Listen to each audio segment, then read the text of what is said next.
اس کا انسانوں سے بہت لگاؤ تھا۔ ہمیشہ وہ اپنا بھیس بدل کر انسانوں کے بیچ میں ہی رہنا پسند کرتی تھی۔ لوگوں کی مدد کرنے میں اسے بڑا مزہ آتا تھا۔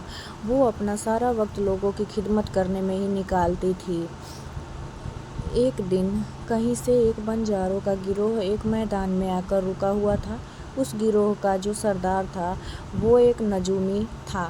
نجومی مطلب وہ وقت کی باتوں کو پہلے ہی پہچان لیتا تھا۔ اس کو اتنی طاقت تھی کہ وہ کسی کو بھی اپنے بس میں کر لیتا تھا، چاہے وہ کتنا ہی بڑا جن ہو۔ وہ جو سردار تھا وہ اتنا مطلبی تھا کہ وہ اپنے فائدے کے لیے کسی کی بھی جان کو جوخم میں ڈال دیتا تھا۔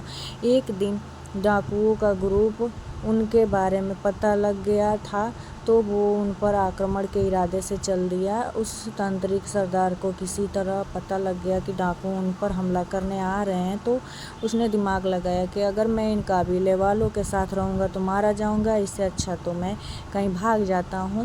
اور وہ یہ سوچ کر وہاں سے بھاگ لیا۔ کچھ دیر بعد ڈاکوؤں نے اس قبیلے پر حملہ کر دیا، سارا مال لوٹ لیا۔ اس لڑائی میں قبیلے کے کافی لوگ بھی مارے گئے لیکن کچھ گھائل ہو گئے۔ ایک اینگل کو جب یہ بات معلوم ہوئی تو وہ ان قبیلے والوں کے پاس گئی اور گھائلوں کی مدد کرنے لگ گئی۔ اس تانترک سردار کو جب پتہ لگا کہ ڈاکو جا چکے ہیں تو وہ وہاں واپس آیا۔ اس نے جب اینگل کو دیکھا تو وہ اسے پہچان گیا کہ یہ کوئی انسان نہیں ہے اور اس نے اس پر جادو کرنا شروع کر دیا اور اس نے اینگل کو اپنے بس میں کر کے قید کر لیا۔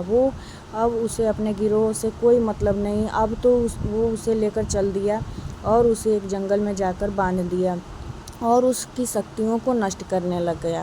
وہاں جنگل میں ایک لکڑہارا لکڑی کاٹنے آتا تھا۔ اس نے جب اینگل کو ایک پیڑ سے بندھا ہوا پایا، اس نے کلہاڑی سے اینگل کی بندھی ہوئی رسی کو کاٹ دیا۔ اسے تانترک نے دیکھ لیا تو تانترک نے اس پر تلوار سے حملہ کیا۔